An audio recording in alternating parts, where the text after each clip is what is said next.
Let me just say that my view is that the government is here to serve the people, not to be the master of the people.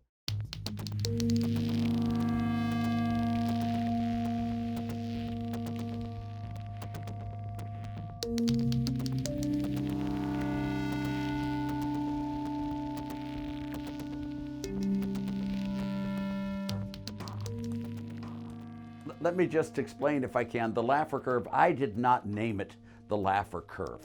And in fact, the Laffer Curve has existed for at least 1,000 years. In the Muqaddimah by Ibn Khaldun, there is a very clear reference to the Laffer Curve.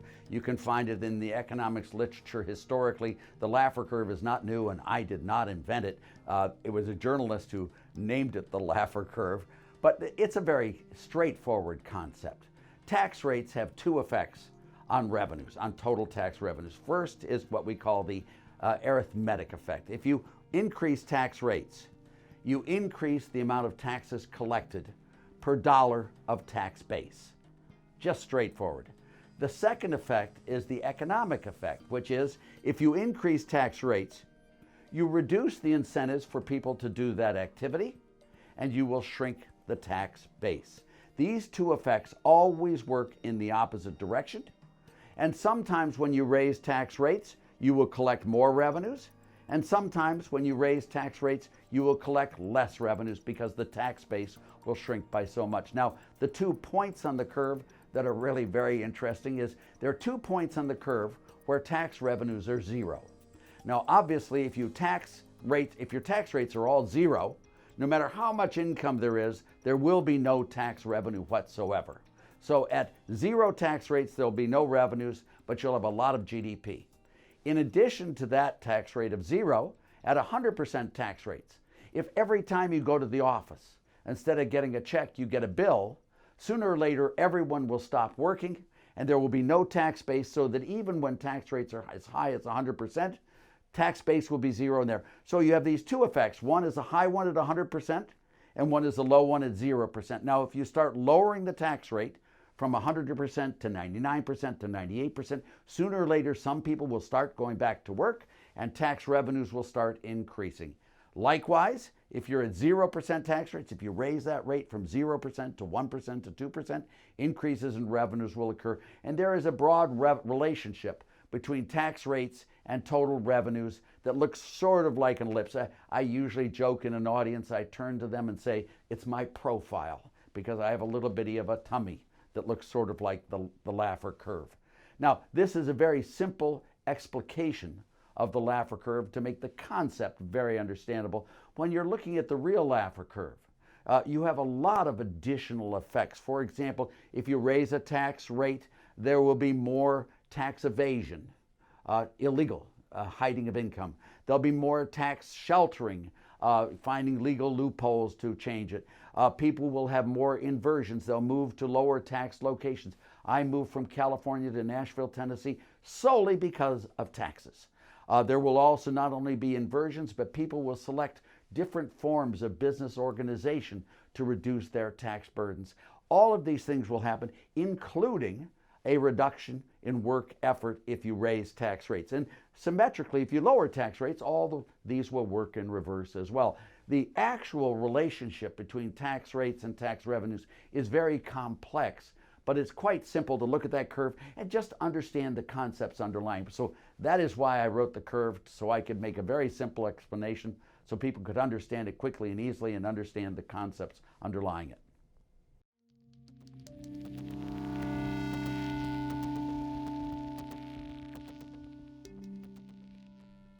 Well, it depends on the specific taxes you're looking at. And if I may, all taxes are different and have different effects.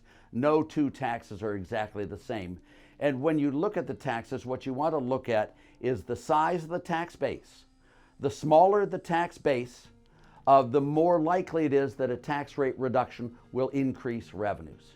The higher tax rates are, the more likely it is that a rate reduction will increase revenues. So there are lots of things. The longer you're willing to wait, the more likely it is that a tax rate reduction will increase revenues. All of these play an important part, and all of these specific taxes, for example, a wealth tax, We have wealth taxes in the United States. They're called property taxes. I think you have them in Europe right now. We've had property taxes forever. They also have their own Laffer curves as well. They really do. We also have all sorts of income taxes.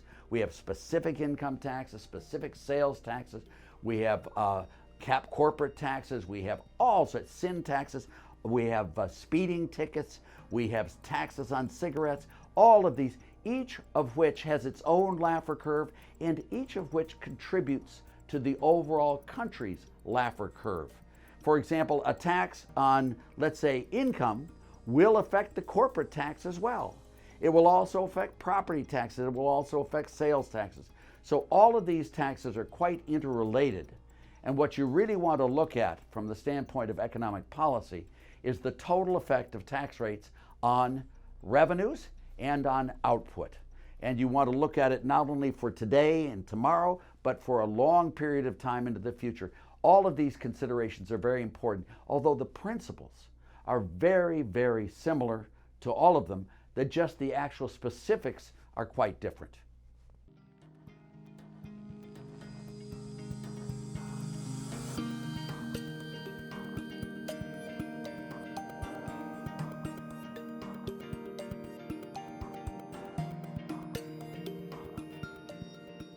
I was in the White House in 1970 with President Nixon. I was George Shultz's right-hand person as an economist, and I've been involved in public policy in the intimate circles for something like 50 years now. It's a long, long time, and I've seen what works and what doesn't work. I mean, in the experiences there. And the tax reduction movement in the United States didn't really start with Ronald Reagan. It started with President John F. Kennedy in 1960, 61, 62. Let me tell you what Kennedy did. He dropped the highest marginal income tax rate from 91% to 70%. He dropped the corporate rate from 52% to 48%. He put in the investment tax credit of 7%, which is an enormous tax reduction. He shortened depreciable lives for plant and equipment expenditures, again, a huge tax rate reduction. And also, he had big tax rate reductions on traded products. It was called the Kennedy Round tariff negotiation. So the real big impetus for cutting tax rates started with John F. Kennedy. He was the commencement speaker in 1962 at Yale. I was there, listened to him. I became a huge Kennedy fan. Then we went to Ronald Reagan, where Ronald Reagan dropped the highest tax rate from 70% down to 28%, if you can believe it. He dropped the corporate rate down, I think, from 46% down to 35%, an enormous cut there. There were lots of other tax cuts with Reagan. And then when we keep going on, we get to Donald Trump, where the highest marginal income tax rate was dropped to 37%. It had been raised by Johnson, Nixon, Ford, and Carter in that period, and it was dropped to 37%, and the corporate rate was dropped to 21%, which is an amazing reduction in tax rates. And as you can see from these numbers, I mean, the prosperity that has followed during that period is pretty astounding.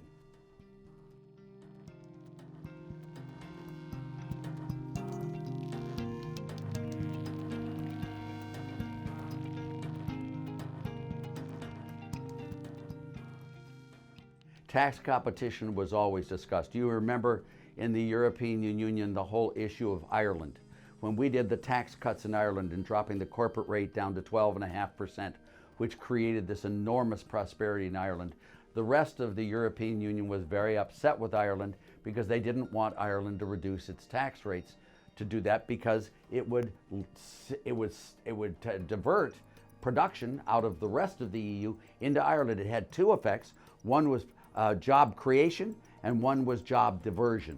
And the rest of the European Union did not want Ireland to cut its tax rates. So this was discussed in great detail with Ireland and with a lot of other countries in the European Union, and of course with the United States as well. What it came down to is the only ones who wanted to eliminate tax competitions were the highest tax countries who were losing businesses.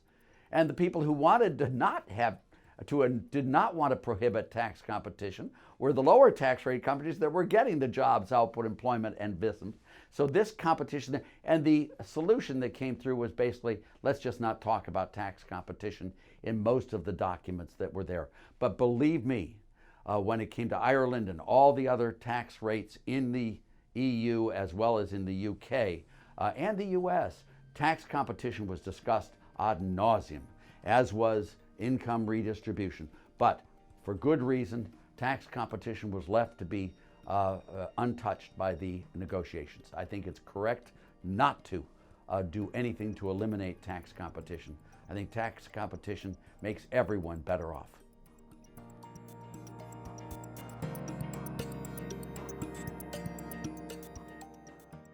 Tax competition has been going on for centuries amongst countries. The reason the United States grew as rapidly as it did is we attracted lots of people from Europe and elsewhere in the world to come here because they face lower taxes, more opportunities, and that competition stays today. My view is I think it's a wonderful, wonderful thing to have that competition. I think it's very good for the citizens of the world, and I think it's very good for prosperity. And as such, I would like to never do anything that would reduce the amount of tax competition in the world.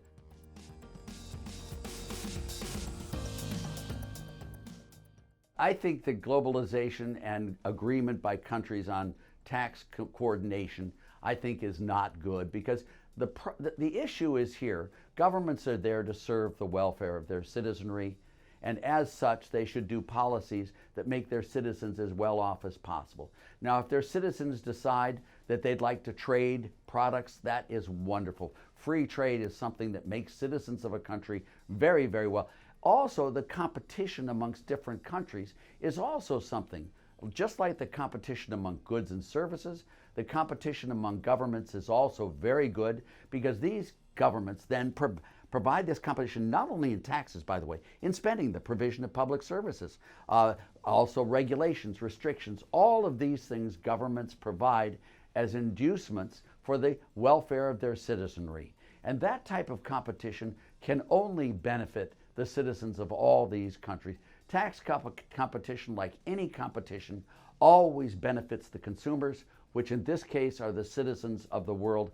I do not think of it as a tax war any more than I think of two grocery stores in the same town as being at war with each other. No, they're competing with each other for the business of getting people, and the way they get people to buy their goods is by making a better deal for the citizens to do that. And that is the same thing that should be happening with regard to countries as well. Now, in the United States, we have a beautiful laboratory. We have 50 states and the District of Columbia, where there are no barriers for people to move, goods to move across things. As long as you're willing to live by the laws of where you move, you're able to move anywhere without any impediments whatsoever. We all speak the same language, basically.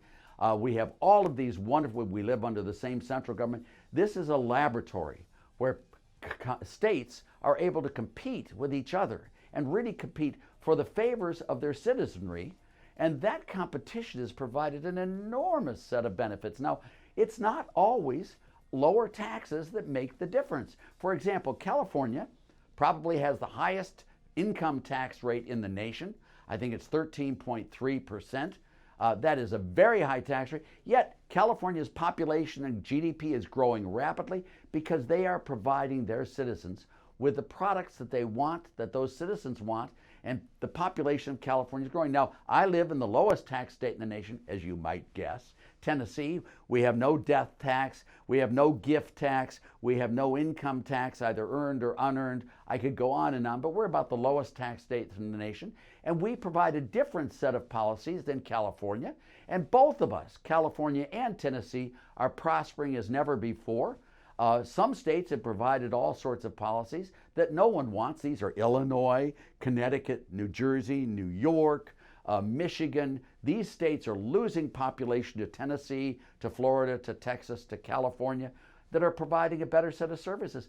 I don't know how that can be thought of as anything other than wonderful for the citizens of the country. They get to choose which set of policies, what government actions they'd like to have to raise their families, to work. And as long as we can choose, we'll choose the ones we like the best. And I think that type of competition is wonderful. This is not a race to the bottom.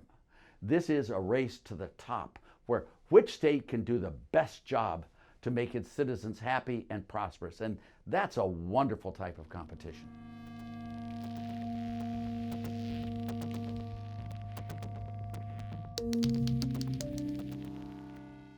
It's a very interesting question, and I won't say silly, But would you say a global minimum tax on what? On cigarettes? On income? On corporate income? On property values? Is it on toothpaste? Is it on gasoline? I mean, when you talk about a global minimum tax, it matters what the product is being taxed. It matters how long those taxes stay in place, etc. What I would do is I would let countries have their own choices on their tax codes so that they can try to satisfy their own citizenry and to make that citizenry happy. And I would let the businesses choose where they want to go based on the tax rates. But I think the idea of a global minimum tax on bread or butter is a mistake. It shouldn't be done. Free trade should be happening, and free trade should occur with regard to public services provided by government as well. If you find a country that suits you better than your own country, move. There's nothing wrong. And the reason I live in Tennessee is because I lived in California. I didn't like the high taxes there. I didn't get the benefit from the services that they were providing. California made life much less pleasant for me. I moved to Tennessee, and I'm really happy in Tennessee. No, I do love California, don't get me wrong. I do love it. I love the beaches, the sunshine, all of that. But government doesn't provide those beaches. It doesn't provide the sunshine. What the government did in California was made it less desirable for me to want to live there. And so I moved to a place where I do like living, which is in Tennessee. Same thing should be true within the EU. People should be allowed to move to where they want to go and where they want to be, where they find their own personal benefits for themselves and their families the best. And then competition among the governments in the EU, I think, is wonderful. Now, let me just say, I think competition in currencies does not make sense. I think the the Central Bank of Europe makes lots and lots of sense. I think Mundell is correct. There should be one common currency in the EU. But for tax purposes, I don't think there are these economies of scale.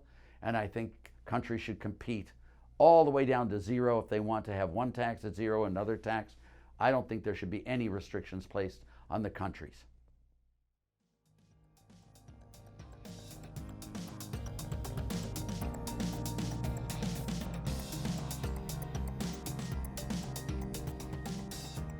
I think income distribution is a very fascinating topic, but from what I see on income distribution, whether it be from Monsieur Piketty or Zuckman or Saez or these other people on income redistribution, is whenever you try to redistribute income, what you do is you take from those who have more and you give to those who have less.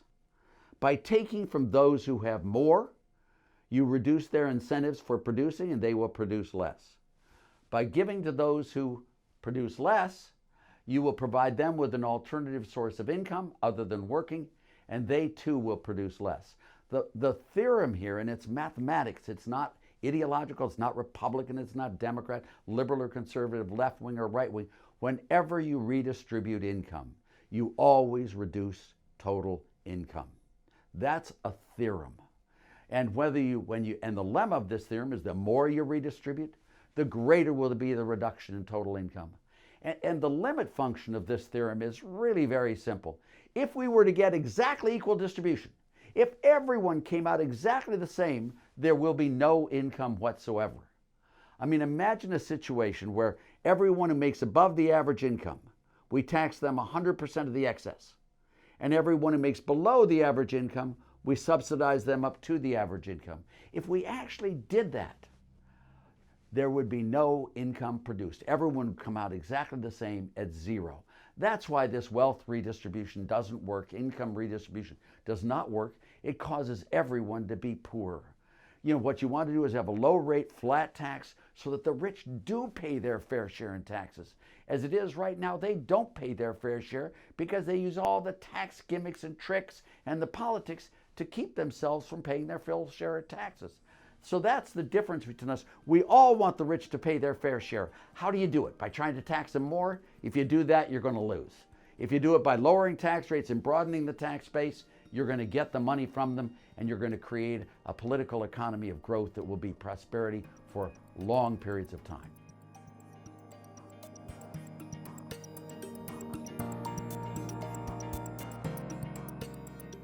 If you use Canada as an example, which I think is a beautiful example, if the SMEs are there to provide cultural differences or provide anything that's unique to Canada. There's no reason why the Canadian government can't tax SMEs at a lower rate than the multinationals or however they want to. That's their political choice.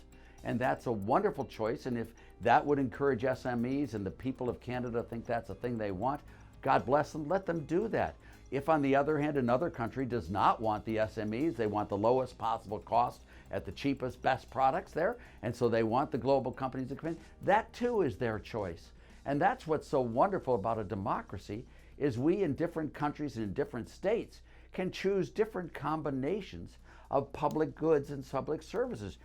Some places want to spend a lot more on schools than other places. Some places want the SMEs. Some places want to have a lot of parks and not many parks. And that's what's so wonderful about having democracy and having many, many governments, because all of these governments can, in their own individual and unique styles, provide their citizens with the types of goods and services that they really want to have in their country. And I know those differences are very large, and that's what's wonderful about this world of ours, is that we have a lot of diversity, and what we should do is make sure we enjoy our diversity, not hate each other for it, but enjoy diversity. Diversity makes us all better off. It's wonderful when we have diverse places. I come to France to look at all the ancient art, the museums, all of that. It's terrific. And I love it. And then I come back to Nashville, Tennessee, where we do not have 1,000-year-old buildings in Nashville, Tennessee. And it's a different combination of goods and services that makes me very happy here. So the diversity, I think, is wonderful. And we should not put any restraints on governments from creating a type of diversity that would allow their citizens to be as happy as they possibly can be.